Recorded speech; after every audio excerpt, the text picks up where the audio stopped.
Let L be an affine subspace of R3 defined as xyz such that x plus y plus 2z is equal to 6. Then which of the following subspaces of R3 correspond to the affine subspace of L? affine subspace हमारा है x plus y plus 2z equal to 6. Okay? x plus y plus 2z is equal to 6. इसके corresponding हमें R3 का subspace देखना है कि कौन सा सबस्पेस होगा. तो कोई भी सबस्पेस देखने के लिए हमें सिंपल एक चीज करना चाहिए, जो है इसका जो कांस्टेंट फॉर्म है इसको निकाल दो, यानी कि x plus y plus 2z is equal to 0. इस फॉर्म में होना चाहिए वो सबस्पेस. देखते हैं कौन कौन सा है. पहला है x plus y plus z. ये तो हो ही नहीं सकता, क्योंकि इसका जो x और y और z के जो भी कोफिशिएंट हैं वो सेम होने चाहिए. जो सबस्पेस में है वो भी अफाइन सबस्पेस में भी सेम होने चाहिए, क्योंकि हमारा सिर्फ वेक्टर ऐड होता है एक, जो कि R3 है. तो x कमा वाई कमा जेड कोई वेक्टर हो सकता है. यहाँ पर जैसे 6 कांस्टेंट है, तो ये नहीं होगा क्योंकि इसमें कांस्टेंट सेम नहीं है, तो कोफिशिएंट सेम नहीं है, तो ये ऑप्शन रॉन्ग है. x plus y plus 2z, yes it can be. x plus 2y plus z, no. 2x plus y plus z, no. only one option is correct. You can compare this x plus y plus 2z coefficient and get the right answer only. Okay. Next question.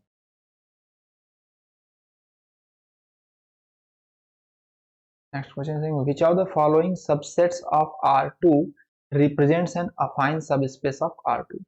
Okay. R2 में हमारे क्या क्या subspace हो सकते हैं. R2 में हमारा हो सकता है एक पॉइंट हो सकता है x, y. एक लाइन हो सकती है passing through origin y is equal to M x. y is equal to M x होगी, ध्यान दीजिएगा. y is equal to M x plus c नहीं होगा, क्योंकि फिर वो ओरिजिन से पास नहीं होगा. तो लाइन होगी ओरिजिन से पास होने वाली, y is equal to M x, या फिर होल R2 हो सकता है. तो लेट्स सी क्या क्या ऑप्शंस हैं. X square plus y square is equal to 0. हमारा जो भी होगा R2 प्लेन में वो एक्स वाई के फॉर्म में होगा, स्क्वायर फॉर्म में नहीं होगा. लेकिन यहाँ ये स्क्वायर है, यहाँ ध्यान देने की बात है, ये सिर्फ कंफ्यूज करने के लिए. X square plus y square is equal to 0. किसी भी रियल नंबर के दो स्क्वायर का सम 0 तभी हो सकता है जब x and y both same हो, 0 हो.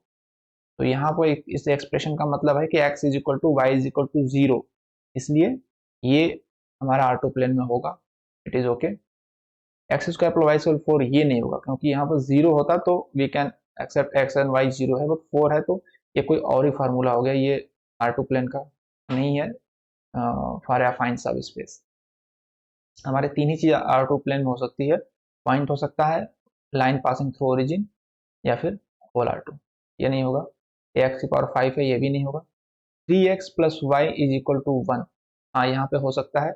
यहाँ पर देखिए, यहाँ पर लाइन पासिंग थ्रू ओरिजिन का, लेकिन ये अफाइन सबस्पेस की बात कर रहा है.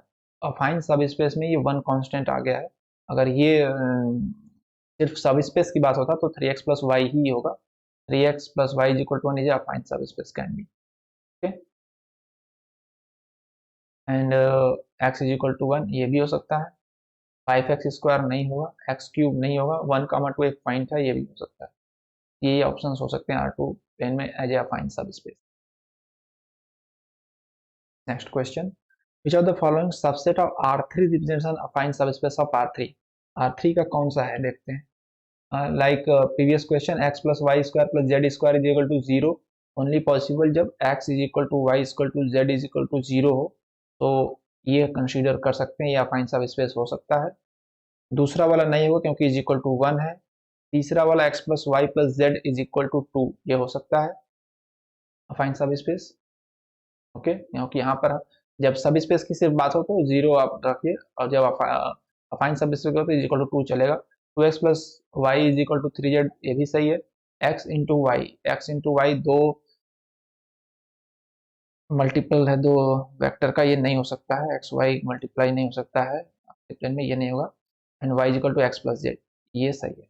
R3 प्लेन में हमारे अफाइन सब स्पेस क्या क्या हो सकते हैं, नहीं सब स्पेस की बात कर रहा हूँ। R3 प्लेन में एक पॉइंट हो सकता है x, y हो सकता है, और एक लाइन हो सकती है पासिंग थ्रू ओरिजिन, यहाँ पर होगा फिर x plus y plus z is equal to 0, या फिर एक प्लेन हो सकता है पासिंग थ्रू ओरिजिन, और या फिर पूरा R3 हो सकता है। ये चार चीजें हो सकती हैं R3 सब स्पेस में, point, line passing through origin, plane passing through origin, whole R3।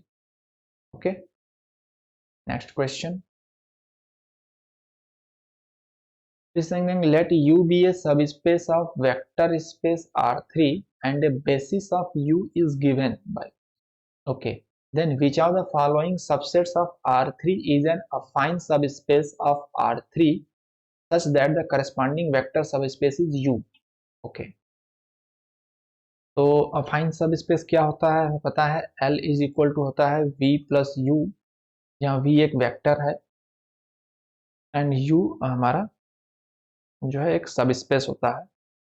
तो ये R3 का सब स्पेस है U, और V कोई एक वेक्टर हो सकता है। तो यहाँ पे कह रहा है कि ये U सब स्पेस का जो है बेसिस दिया हुआ है, और कह रहा है कि which are the following subsets of R3 is an affine subspace of R3, इसमें से कौन सा अफाइन सबसेट R3 है जिसका जिसका की जो करस्पॉन्डिंग सब स्पेस है वो उसका ये बेसिस दिया हुआ है, वो ये है। ओके, तो हम देखते हैं यहाँ पे क्या है, x plus three y plus z is equal to 3। तो करस्पॉन्डिंग सब स्पेस निकालने के लिए इसका जो कांस्टेंट पार्ट है इसको सिंपली 0 कर दो, तो वो हमारा हो जाएगा करस्पॉन्डिंग सब स्पेस, यानी हो जाएगा x plus three y plus z is equal to 0। तो इज इक्वल टू 0 हो जाएगा, और ये हमारा करस्पॉन्डिंग सब स्पेस का वो आ गया, फार्मूला आ गया। तो इसमें जो इसका दिया हुआ है बेसिस चेक कर लेते हैं सेटिस्फाई कर रहा है कि नहीं।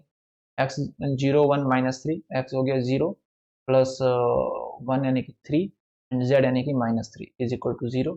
Yes, it is satisfying. Second one भी चेक कर लो, x is equal to 1 plus 0 -1 is equal to 0, यह भी सेटिस्फाइड है। तो x plus three y plus z, it is satisfying for both the basis. तो x plus three y plus z जो है ये रिप्रेजेंटेशन हमारा करस्पॉन्डिंग सब स्पेस का हो सकता है। तो x plus three y plus z ये सही है। x plus three y plus two z ये नहीं सही है, क्योंकि इसमें फिर बेसिस सेटिस्फाइड नहीं करेंगे, तो ये ऑप्शन गलत है। x plus three y plus z is equal to 0 ये भी चलेगा। x plus three y plus z is equal to 8 ये भी चलेगा। यहाँ पे जो हमारा करस्पॉन्डिंग v है ये v वेरी करता है, तो v 3 भी हो सकता है, 8 भी हो सकता है, कुछ भी हो सकता है, लेकिन हमारा u फिक्स होता है। तो करस्पॉन्डिंग u हमारा जो x plus three y plus z form में जो भी इक्वेशन है सब सही है। ठीक, to the next question, which of the following mappings is an affine mapping from R2 to an affine subspace of R3? R2 से R3 में मैपिंग है, कौन कौन सा हो सकता है। पहला है x प्लस वन वाई और एक्स वाई, ये मल्टीप्लीकेशन अलाउड नहीं है, तो ये नहीं हो सकता है। x y x plus y plus five, हाँ ये हो सकता है। जो सिंपल लाइन का फॉर्मूला में हो वो चलेगा। यहाँ 2x, हाँ स्केलर मल्टीप्लीकेशन हो सकता है, 2x minus y plus two, 3y plus three, x plus y minus one, ये चलेगा। It can be the affine mapping of R2 to R3। 3y y square x नहीं चलेगा, x x प्लस वाई 0 सही चलेगा। तो ये अफाइन mapping ये है। Next question, consider a system of linear equation, okay, which of the following is an affine subspace L of R3 such that V belongs to L, then V is a solution of the system of the linear equations। तो V हमारा L से belong करता है और V हमारा इसका solution है linear equation का, तो इसलिए पूछ रहा है कि इसमें से कौन सा L हो सकता है हमारा अफाइन सबस्पेस होता है। इसके लिए हमें इसका सोल्यूशन निकालना होगा। ओके, तो इसको मान लीजिए equation 1, equation 2 and equation 3, x plus z is equal to 0, x plus z is equal to 0, इसका वैल्यू पुट कर देते हैं इक्वेशन नंबर 2 में। तो यहाँ पे हमारा हो जाएगा x प्लस जेड 0 है, तो minus y is equal to -1, यानी कि y इज इक्वल टू 1 हो गया, y 1 हो गया। और x plus z is equal to 0 है, तो x इज इक्वल टू मेरा माइनस जेड हो गया, x बराबर माइनस जेड हो गया।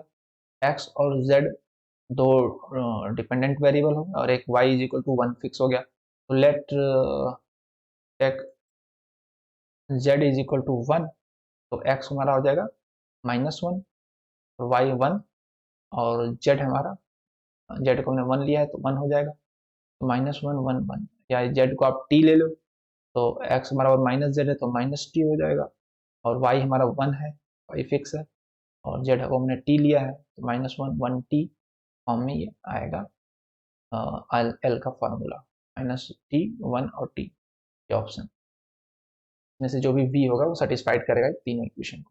Okay, next question, consider the following affine mappings from R3 to an affine mapping is subspace of R3। Okay, F1 F2 F3 ये तीन function है x y Z के जो कि मैपिंग है R3 to R3 में। अगर which of the following option is a true, a linear transformation corresponding to F1 is T x y z का लीनियर ट्रांसफॉर्मेशन होगा x x plus two y x plus two y plus two z. देखिए function of x क्या होता है, function of ये होता है v plus function of ये फंक्शन ऑफ v2 होता है, फंक्शन ऑफ v1 होता है plus transformation of x comma y comma z होगा, ये हो जाएगा v2 लिख कर लो या फंक्शन ऑफ v कर लो, जो भी v2 plus transformation of x y z। तो v2 हमारा होता है वेक्टर जो कि कांस्टेंट पार्ट होता है, उसको हम निकाल देते हैं इसमें से, तो हमें क्या मिलेगा, ये हमें निकाल दो, 1 निकाल दो, x मिलेगा, x प्लस टू वाई मिलेगा, कांस्टेंट पार्ट निकाल दो, और इसमें कुछ नहीं कांस्टेंट, तो ये हो जाएगा, तो हमें मिलेगा x plus two y x plus y plus two z. ये हमारा लीनियर ट्रांसफॉर्मेशन होगा एक्स वाई जेड का। अगर एक linear transformation corresponding to function of one is x plus two y x plus y plus two z, या ये option सही है, लीनियर ट्रांसफॉर्मेशन पूछ रहा है तो यही फार्मूला होता है function of x y z का, v2 plus linear transformation of x y z. तो ये इसमें से कांस्टेंट निकाल दो तो x plus two y x plus two y plus z, सही है। सेकंड का the linear transformation corresponding to f1 and f2 are not same, f1 and f2 में देखो कांस्टेंट पार्ट निकाल दो +5, ये तो वेक्टर v जो है वो चेंज हो सकता है, कुछ भी हो सकता है, तो ये निकाल दो और -3 निकाल दो और इसमें से +8 निकाल दो, क्या बचा x plus two y and x plus y plus two z same है, जबकि कह रहा है कि नहीं सेम है, तो गलत हो गया, ये दोनों f1 f2 का लीनियर ट्रांसफॉर्मेशन सेम है।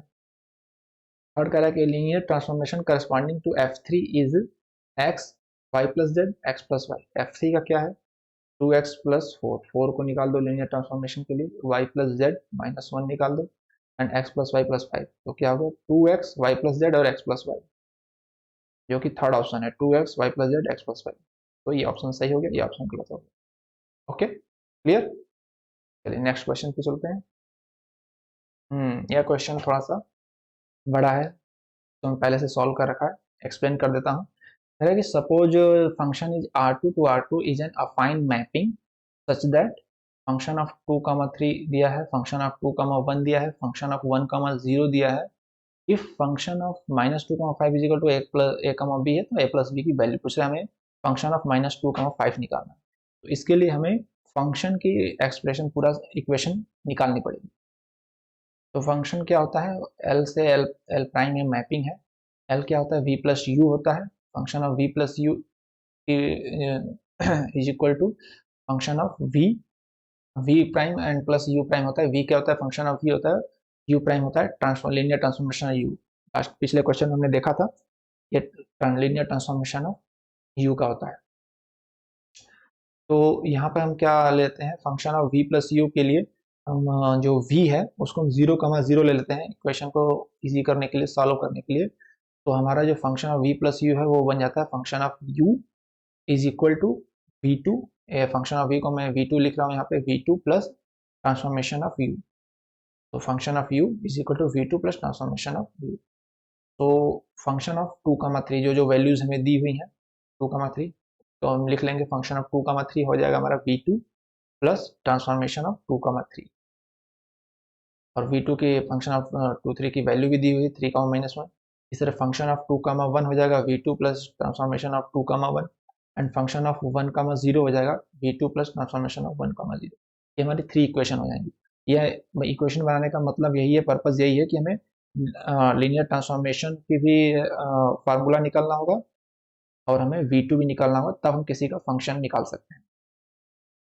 तो इसके लिए हम क्या करेंगे, इक्वेशन नंबर 1 से इक्वेशन नंबर 2 को माइनस कर दिया, तो राइट हैंड साइड में 3 minus one and 1 comma 2 minus होगा, तो 2 कामा माइनस 3 आ जाएगा, और इधर v2 कैंसिल हो जाएगा, और ट्रांसफॉर्मेशन जो माइनस होगा तो 2 3 और 2 1 माइनस होगा तो 0 कामा 2 आ जाएगा। तो हमें एक ट्रांसफॉर्मेशन मिल गई, प्योर ट्रांसफॉर्मेशन है, ट्रांसफॉर्मेशन ऑफ 0 कामा 2 का है वैल्यू 2 कामा माइनस 3। इसी तरह हम इक्वेशन नंबर 2 से 3 को माइनस करेंगे, तो हमें मिल जाएगा ट्रांसफॉर्मेशन ऑफ 1 कामा 1 का वैल्यू 1 कामा 1। दो लीनियर ट्रांसफॉर्मेशन की वैल्यू मिल गई, और ये हमारा R2 प्लेन है, तो दो बेसिस हैं 0 कामा 2 और 1 कामा 1। लेकिन हमें निकालना होगा ट्रांसफॉर्मेशन ऑफ एक्स वाई, तो दैट हम किसी और का भी ट्रांसफॉर्मेशन निकाल सकें। तो एक्स वाई की को हम लिखेंगे इसके बेसिस के फॉर्म में लिख सकते हैं, ये R2 प्लेन है, तो क्या होगा, कोफिशिएंट हम a और b मान लेते हैं, तो x y is equal to a into 0,2 plus b into 1,1। ये हमारे जो बेसिस है एक्स वाई, इसके फॉर्म में हमें निकालना है ट्रांसफॉर्मेशन का फार्मूला। तो ये हो जाएगा b comma 2a plus b, add कर देंगे तो b is equal to x हो जाएगा, और 2a प्लस बी है तो 2a plus x is equal to y हो जाएगा। यहाँ से हमें 2a is equal to y minus x हो जाएगा, a की वैल्यू आ जाएगी वाई माइनस एक्स बाई 2। तो b की वैल्यू आ गई, a की वैल्यू आ गई, इसको हम वापस पुट कर देंगे, तो x कमा वाई हमारा हो जाएगा y minus x by 2 into 0,2 plus x into 1,1। अब हम ले लेंगे दोनों साइड का लीनियर ट्रांसफॉर्मेशन, तो linear transformation x y is equal to हो जाएगा वाई माइनस एक्स बाई 2 एक कॉन्स्टेंट है, बाहर आ जाएगा ट्रांसफॉर्मेशन ऑफ 0,2 एंड एक्स बाहर आ जाएगा ट्रांसफॉर्मेशन ऑफ 1,1। ये दो ट्रांसफॉर्मेशन हमने वापस निकाली थी पीछे, इसकी वैल्यू हम वापस पुट कर देंगे, इसीलिए हमने इसके फॉर्म में एक्स वाई को लिखा। तो 0,2 की वैल्यू है 2 का माइनस 3 और 1 की वैल्यू है 1,1। ये ट्रांसफॉर्मेशन वैल्यू हम पुट कर देंगे, तो ये आ जाएगा y minus x by 2 into 2 minus 3 and x into 1,1। तो इसको जब हम सॉल्व करेंगे, तो सॉल्व करके हमारा जो ट्रांसफॉर्मेशन ऑफ एक्स वाई आता है वो आ जाता है Y comma minus 3y plus 5x/2। ये हमें ट्रांसफॉर्मेशन का फॉर्मूला मिल गया एक्स वाई का। अब हम इस फार्मूले से निकालेंगे v2, जो हमारा एक v2 पार्ट है उसको भी कैलकुलेट करेंगे। सबसे इजी इक्वेशन हमारा ये 3 है 1,0 वाला, तो हमें 1,0 का ट्रांसफॉर्मेशन कैलकुलेट कर लेंगे, और फंक्शन ऑफ 1,0 दिया हुआ है तो हमें v2 निकल जाएगा। तो ट्रांसफॉर्मेशन ऑफ 1,0 क्या है, एक्स वाई की वैल्यू निकल गई है, तो ट्रांसफॉर्मेशन ऑफ 1,0 कैलकुलेट कर लेंगे, 0,5/2 आ जाएगा। तो फंक्शन ऑफ 1,0 क्या हो जाएगा, v2 प्लस ट्रांसफॉर्मेशन ऑफ 1,0, और 1,0 फंक्शन की वैल्यू दी हुई है क्वेश्चन में 0,1, तो v2 प्लस 0,5/2 हमने कैलकुलेट किया है, तो v2 बराबर हो जाएगा हमारा 0,1 माइनस 0,5/2, ये हो जाएगा 0,-3/2। तो फंक्शन ऑफ एक्स वाई, अब फंक्शन ऑफ एक्स वाई का फार्मूला क्या बन गया, हमारा v2 आ गया 0,-3/2, तो 0,-3/2 यानी v2 plus transformation of x, y। अब हमें जो निकालना है, क्वेश्चन में जो पूछ रहा है फंक्शन ऑफ -2,5 का, तो -2,5 हो जाएगा v2 यानी 0,-3/2 प्लस ट्रांसफॉर्मेशन ऑफ -2,5। तो ट्रांसफॉर्मेशन की जो हमारी वैल्यू आई थी y, -3y प्लस 5x/2 आई थी, तो 0,-3/2 v2 प्लस यहाँ पर हम -2 और 5 की वैल्यूज रख देंगे, तो इसकी ट्रांसफॉर्मेशन वैल्यूज आ जाएगी 5, -5 25/2। इसको जब ऐड कर देंगे तो ये आ जाएगा 5, -28/2 यानी कि 5/-14। और इसको बोल रहा है कि function of -2/5 equal to a and b है, तो ए प्लस बी क्या होगा, ए प्लस बी के लिए हम इसको ऐड कर देंगे, ये आ जाएगा -9। This is the last question, so it will help you. Okay, thank you.